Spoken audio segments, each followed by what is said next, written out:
В Ухте осквернили мемориал погибшим в годы Великой Отечественной войны. В пламени вечного огня оказались пивные банки. Точная дата акта вандализма не установлена. Первым на неприятное зрелище отреагировал местный житель Сергей Собянин. В пятницу вечером на той неделе гуляли с женой, и зашли посмотреть, вот, заметили, сфотографировали, отправили в соцсети, чтобы немножко народ знал, что творится. Мусор лежал в самом огне, поэтому вытащить его самостоятельно возможности не было. Судя по тому, что некоторые банки были уже черные, находились в жерле они достаточно долго. Пост с фотографиями вызвал у горожан шквал негодования.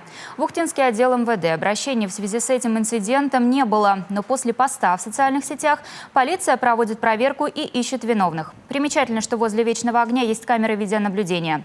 Но они расположены снаружи монумента, и пока определить виновных по записям не удается.